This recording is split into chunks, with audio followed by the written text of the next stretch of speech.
to EA Sports Talk. I am Ezra Skoboloff, and I hope the rest of you are having a fine Monday evening or afternoon, depending on where you reside. I want to get into some stuff that happened over the weekend that's really pissing me off right now, and I assume if you've been watching the same things I have, you probably feel the same way. We're going to talk quickly and actually probably lengthily because I'm going to go on a nice little rant here about refereeing in general, but really we're going to focus on college football today. In case, again, you did not get to watch every game in college football like I did, even though there were 10, 15 to 30 games playing at the same time, I came away with a pretty strong feeling that officiating in NCAA football is god awful. Specifically, though, we're going to talk about three games, all of which I watched a decent amount of, and I can say definitely that we have some pretty crappy refereeing going on across the country and across conferences. But the first two came in the Big Ten, and the first that I'll discuss is the heated contest between the Akron Zips and University of Michigan. Surprised that this was even a game for one and shouldn't have came down to this, but Akron has not won in quite some time, and they were about to beat an NCAA FBS opponent potentially for the first time, I believe, in their history. So obviously, big things at stake here for Akron. Of course, University of Michigan, we remember, or if you don't remember, I'll remind you that they lost to an FCS opponent like Akron. Appalachian State just a few years ago. I believe that was Rich Rod, who is now at the University of Arizona, Mexico campus. And that was definitely a horrible loss and was certainly a deciding factor, other than the rest of their awful season in firing that Michigan coach, and that's why now they're in a new regime. But this game looked like it was going to be a repeat. Unfortunately, though, Akron had the lead. They gave up that lead on a rushing touchdown by Michigan with about 2 minutes and 30 seconds left. Akron got the ball back and was driving down the field and seemed to be in position to win the game. They were, I believe, down by 4 points. Certainly weren't going to tie it with a field goal, but they would have won with a touchdown. And Akron got down seemingly to the half-yard line with about 25 seconds left. They certainly had a really good chance to score. I believe it would have been first down. They picked up what was called on the field a first down. I believe it was the 1 yard line where the first down marker was on the field. They called it a first down, as I had mentioned, at about the half-yard line. And they wound up reviewing this. This was a second down play, so it would have been third down if this call were made correctly, in my opinion. But on the field, they call it a first down. They go up to review it. What they see, and the replays I saw, the same ones that the officials were looking at, were the Akron different shots of the Akron wide receiver stretching for the first down marker. Definitely a close play. That's why it was reviewed. To me, it looked like his knee comes close to touching the ground before he makes an extra effort to extend the ball and leap a little bit forward. Again, my opinion, nothing certainly conclusive, but I saw no knee touching the ground, him moving forward. Knee finally or elbow hits the ground when the ball is at the half-yard line. That's where it's spotted. Like I said, they go to review this. It was 15 seconds, I believe, left in the game when they decide to review it. And what had happened was they picked up the first down. Of course, in college, the clock stops, and then when the ball is spotted, they start to run it. So the ball, once the ball is spot, the time starts to run. Well, the time is running. Akron's quarterback is under center on what they believe is a first down before they blow the play dead, or rather, they stop the play so they can review what is potentially a man that's down before the first down. So the clock goes to about 15 seconds at this point. When the receiver's knee may have touched down, may not have touched down, there was about 25 seconds left on the clock. So unfortunately for Akron, and unfortunately, I believe, for the referees and just fans in general looking for solid officiating, despite having no conclusive evidence, in my opinion, and I believe that whatever I think is true, so clearly they screwed this one up. But they come back and say that the call is overturned, that they have confirmation that this receiver's knee touched down. Even then, it looked like the ball was very close to the first down marker. But they say that it's at the 1 yard line and it is clearly not a first down. That makes it third down. Unfortunately, if you want to make this the call, you saw something different than me, but hey, that's what you decide to call, and you're the referee who's getting paid. But you never set the game clock. So Akron now has a third down and about a half a yard. Now with 15 seconds instead of the 25 seconds that it should have been reset to. They run a play on third down, trying to pick it up on the ground. They get stopped. Unfortunately for them, that means that they have to rush back to the line of scrimmage and run a play. Not a lot of time left in the game, obviously. I believe by the time that they got to the line, maybe somewhere between 5 and 7 seconds left. They run a play. Michigan gets a good rush. The play was on fourth down, of course. Michigan gets a decent rush, force a throw, basically a prayer that doesn't get answered. And what happened was we had a loss for Akron in not necessarily a situation where they definitely would have won, but 25 seconds to 15 seconds left in a game where they would have had first down, certainly would have been able to take at least 2, probably 3 shots in the end zone. Definitely, I can't say it's a travesty because it's relative to some other things we're going to talk about, but what a shame. And that brings us to our next game, another Big Ten game. So after this one, I was ripping Big Ten officials, and this was the Penn State Central Florida game in Happy Valley. Another tight-knit game between two teams with far different skill levels and abilities. But again, Penn State was not playing up to par or up to snuff. And they had a situation where they were down, I believe, 10 points at the end of the game. And they score a touchdown, and they wind up choosing to kick off. There's about 2.5 minutes left in the football game. So UCF has the ball, and they're trying to do everything they can to take time off the clock. And unfortunately, one of their bonehead receivers caught a pass, ran towards the sideline, and ran out of bounds. Unfortunately, however, the referees, whether it was the sideline referee or the time management referee, had the clock still running. And, of course, fundamentals of footballs and rules states that when a player runs out of bound or there is an incomplete pass, the clock indeed does stop. Unfortunately for Penn State, 30 seconds ran off the clock between that play and before the next snap. And they wound up making a stop, bringing it to fourth down. Unfortunately for Penn State, there were only 2 seconds left at this point.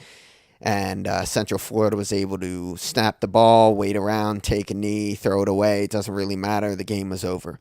And there you go, 30 seconds taken off the clock. Again, we don't know that Penn State's going to score, but as he should be, Bill O'Brien was absolutely livid as soon as it happened because he saw the clock and he was tearing into the officiating. But instead of stopping and saying we need a review to see when he went out of bounds, we made a mistake, they continue to run the clock. He's still bitching at him while the clock is running, while UCF's going to the line. They don't do anything, and we see what happens. Like I mentioned in the other game, there's no guarantee that they're going to make something happen when they get the ball back. But at the very least, they're going to get an opportunity, and UCF would have had to punt the ball away. And another situation where just standard rules of the game aren't applied. If you're going to say that this guy was down at 25 seconds left in the game, then you reset the play clock, you spot the ball, 25 seconds left of the game, you blow the whistle, and then the clock starts to run, but they get to run their third down play, Akron that is. In the Penn State game, a guy runs out of bounds, and somehow we can't get it right to stop the clock. It's just disgusting. But let me go to the third most, I guess, most ridiculous. It was really an odd, awkward situation. But in my team's game, ASU Sun Devils versus Wisconsin, in a big matchup, one of 4 Big Ten Pac-12 matchups, and this one is is in Tempe at Sun Devil Stadium, and Pac-12 officials here who, for me, I think of who are the worst officiating crews in any of the conference. I think Pac-12. Apparently, a lot of people in the Big Ten think the Big Ten, and they certainly have some instances this past weekend to go on. But definitely disappointing to see the way that this game ended. In case you didn't see it, and it's unfortunate for for ASU, I guess, in certainly a minor way. Very fortunate. They wind up winning the game. When Wisconsin is deep in ASU territory, down 2 points with about 15 seconds left. The Wisconsin offense runs a play with their quarterback where he takes it from the right hash and tries to take a knee to set up a kick for the potential game-winning field goal in the center of the field and make it easier for their kicker, who, not necessarily the greatest kicker of all time, having that team having problems throughout the year so far. But that would have been, I believe, at the 15-yard line, so you're looking at around a 32-yard field goal, certainly a chip shot, you would think, for an NCAA kicker. But what happens is the quarterback runs to the middle of the field looking to take a knee. But I give credit for whoever the Sun Devil defensive lineman was. They got a good push and knocked the lineman back pretty far into, I guess, what would have been the pocket. And his lineman runs into him, and he kind of stumbles down. I don't ever see him necessarily taking a knee. Other people see differently, but certainly on the field and from a TV perspective, not quite sure what was going on. And ASU certainly didn't. So what they did is they went after the football because the quarterback, when seemingly thinking he took a knee, just placed the ball on the field as if to spot it up so the referees can get there quickly and they can snap the ball and spike it and get their kicker in there to kick the again, potentially game-winning field goal. But instead, a lot of confusion, and ASU jumps on the ball. And for me, it took me a while to understand what was going on, but Sun Devil defense did the right thing because they weren't sure exactly what happened, so they jump on what they think is under rule, a fumble. And again, I was certainly confused, and I was happy that, the split second after I saw them jump on it, that they played through the whistle. And no whistle was blown, as far as my knowledge. Wisconsin head coach believed that they had called the play dead. maybe you want to, from a viewer's perspective, blame the noise in the stadium for not being able to hear a whistle. Again, I couldn't, but what happened to me was I saw, hey, did this guy take a knee? Because it didn't really look like it, and replays didn't really look like it to me either. But he places the ball down. Apparently, the referees call it dead, but ASU is over the football, thinking that this might be a fumble recovery. Meanwhile, the clock is running, winds down to about 2 seconds until the referees, or rather, I guess everyone on the field realizes that the clock is running and that they need to spot the ball for them to snap it. The referees, as a team, were confused. They don't wind up trying to put the ball down again until there's about 2 seconds left. And again, clock running, time expires, and the entire ASU football team runs on the field in celebration. And that was probably the most confusing thing I have ever seen. Even going back to last year's game between the Packers and Seahawks with the replacement refs. I assume you know what I'm talking about, but if you haven't, what looked like to be an interception called a touchdown, they just run off the field, no explanation, game over. But here, nothing I have ever seen before, nothing any of the coaches said that they had seen before, certainly nothing that the broadcasters say that they had ever seen before. And you know what? Is there a possibility of making a mistake as a referee? Absolutely. But what makes me so pissed off is, and this isn't the first time it's happened. Again, it happened in that Seattle-Green Bay game. Certainly happened a bunch of times in the NCAA football world. But the refs just run off the field. Coaches run after them. Rather, Wisconsin's coaches run after them. No explanation. They don't want to have to deal with any of clearly what is going to be a heated argument against what happened. And whether, what was called on the field was right or not, the fact that they can't even go to the review, and I believe that comes from upstairs, so the officiating crew that's upstairs in the press box, they're not even saying, hey, we need to take a look at it. No, they just run off the fucking field and say, oh, well, it's game over, there's 0 on the clock. How the hell do you have a game, first of all, with money on the line for each of these schools and with obviously a season at stake, because we know in college football one game makes a difference, but to just run off the field, have no review, and not even make an explanation is just a disgrace. But I want to move on quickly before I end the segment to the NCAA itself. Of course, we're talking a lot about the NCAA not paying its players.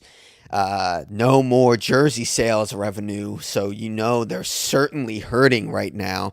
But all these years, you don't have to pay your student athletes, and you can't put more money into whether it's going to be training the refs or paying the refs more money so they have to take it seriously, or potentially have a draw from referees that, maybe they have a future in the NFL, but they may potentially want to work college because they like that game more, but because they're underpaid, just in a gross manner compared to the NFL, who of course they make plenty of money, but perhaps it's not as much money as they should get. But in the least, if you're making billions of dollars off of these kids and you have a significant loss of, or rather a significant ability for revenues because you don't have to pay these players, or in the NFL, obviously you're making millions, and I'm certainly not someone who thinks that these guys, these student athletes, should be getting paid millions. That's certainly another place and time. But the fact that you can't put more money into train these referees, I mean, really, running out of bounds, we can't stop the clock. A game-ending situation that really is a game hanging in the balance, and we can't stay on the field and review it. It's pitiful. But and my heart goes out to those kids on Wisconsin, to the kids on UCF, the kids at Akron. I'm sorry that you guys got screwed, and certainly it happens, and sometimes it happens the opposite way, and you're the benefactor rather. But that was pathetic, and I'm sorry to you. And who knows if we'll ever get this taken care of? Probably won't, because the NCAA is a bunch of scumbags. But hey, again, I am sorry for you. And now, your ASU Sun Devil update. Let's get wasted. Let's get wasted. Okay, so we just got to talk about the end of the ASU Wisconsin football game, but I want to get more into ASU's play. Couldn't say that I was expecting what happened. Just a sloppy, poorly played football game, poorly coached football game, in my opinion. A lot of questionable decisions from the coaching staff. Certainly not a great game for the ASU offense until really the fourth quarter, but just a game that I didn't expect ASU to play, especially knowing that this was the first of 4 big games and they needed to get off on the right foot. Thankfully for them, they did wind up with the victory. Whether you would like to put an asterisk next to it or not, that's on you, but the pollsters have them now ranked 23. Wisconsin is still in the top 25, in case you were curious. But, you really would have thought that they would have put forth a better effort. But I guess at the end of the day, I'll take a victory for now. But things have to change moving forward. I'd like to call out a couple of bums on ASU. Really, I'm just going to focus in on one because he was god-awful, and I hope he does not play this week and probably again. But Rick Smith, number 3, in case you don't know his name, wide receiver, had so many awful drops in critical situations. I can't believe they even put him in after the second one, but he had 3 awful drops, and it's beyond me that you're a wide receiver in the Pac-12. You're an NCAA athlete, and you can't catch the ball, and that's your job. That was a disgrace. So I really hope that he does not play. But even Taylor Kelly, that honestly was the worst performance that I saw from him. He was not making the right plays, trying to squeeze balls into windows that really weren't even there. I do give it up for him, give it up to him rather, for coming up big in the fourth quarter when they needed it. They finally got Jalen Strong involved and a couple other players as well, but in throwing a lot of these back shoulder fades, which really helped out in the fourth, as I mentioned, really helped them put together some drives, and they finally took the lead. Marion Grice, by the way, playing an outstanding football game. I wish they would have been able to run a little bit better, and you give credit to Wisconsin for stopping the run, but 4 touchdowns from Grice, I believe, 80-some yards, which not the greatest, but certainly against a stout defense like that, not the worst thing in the world, but you need to score when you're in the red zone, and certainly when you're inside the 10, and Marion Grice really put it together for us. But, I look for better play overall from our offense, and that starts with Taylor Kelly, and didn't expect that to happen, but let's hope he can turn that around. Also, I mentioned the coaching staff, real questionable decision late in the football game, and ASU took the lead. They kicked off or punted, excuse me for not remembering exactly what happened, but they wound up giving the ball back to Wisconsin, hoping to play some good D. Wisconsin gets called for, I want to say on second down, but potentially on first down, for a holding penalty. That would have backed them up to the 10-yard line. Obviously, the clock doesn't reset on a penalty. oddly enough, the coaching staff and Todd Graham, I'm assuming, decides to decline the penalty, which gives them 10 more yards to work with, as opposed to having to deal with a 90-yard drive, or I guess however much yardage you want to give the kicker, 90 minus that those amount of yards. But really a perplexing decision, and you never know what would have happened. But I'd rather have first and second and 20 and 90 yards to get down to the length of the field, as opposed to second or third down and 10, whatever it would have been. I believe it was actually would have made that second and 10, so even more of a scred hatcher for me. Head scratcher, that is, for me. But just a weird decision, and you saw that it almost bit them in the ass. And again, less than a minute left in the game. I think you want to make the field as long as possible. But again, we get the win, and it was interesting. But we're going to look forward to Stanford now, and big matchup. As I mentioned, ASU is now 23, and they're taking on the Stanford Cardinal, who is now fifth in the country, or rather has been fifth in the country, I believe, all season. But they've only played a couple of scrubs, San Jose State and Army football. And they're going to get a test in ASU, and I certainly don't think that ASU is the better team. They are the 8-point underdog, but you have to have way more efficiency from Taylor Kelly and able to win this game. And certainly not the drops that you had, but you're going to need efficient offense, because that Stanford defense is a solid defense, probably the best in the Pac-12.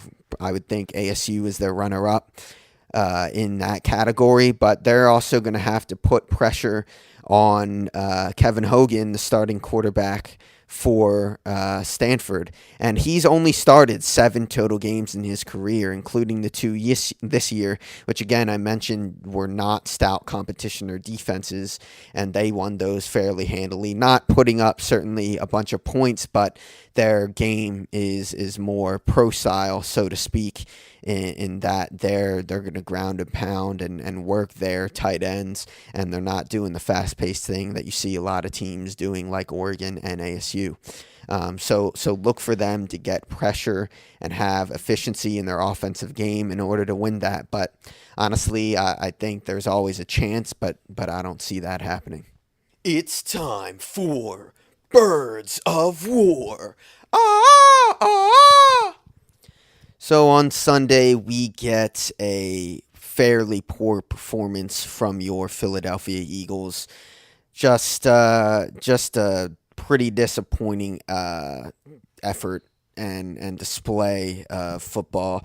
I'm going to be honest, as soon as I made my prediction of a fairly handily win for the Eagles, as each day passed and we got closer and closer to game day, I had a bad feeling, and I don't know what it was, but my premonitions seemed to be correct, and just a lot of missed opportunities that really cost us the game, and I believe that's what it came down to. From Michael Vick missing 3 straight deep balls to Deshaun before finally hitting him, which, of course, is a great play when you think about it on its own, but to miss so many clear touchdowns and huge plays that are huge momentum swings, it really killed the offense, in my opinion. And give it up for Deshaun Jackson as about one of the few guys who really came to play, because he burned his man constantly on Sunday. But all the missed opportunities is really what killed us. So from the Vic misses on the deep balls to the red zone inefficiency, which chalk that up to some of the situations that we were put in with long first and goals from like the 10 and 8. I don't really care, but But those types of things are really hurt you, and that's not a staple of really any offense, but certainly the Chip Kelly offense, as he's talked about many times from the preseason on, and even in training camp, that you got to put up points. It's not about the yards. So that killed us. Certainly the missed field goal at the end of the half would have tied the game, another big momentum swing, or at least to even it up, and despite playing a fairly poor half, to be tied would have been big, but that killed us. And then at the end of the game, we get a huge fumble on the kickoff, which potentially would have iced the game for the Eagles. And I don't care if you're a kicker, but Alex Henry can't come up with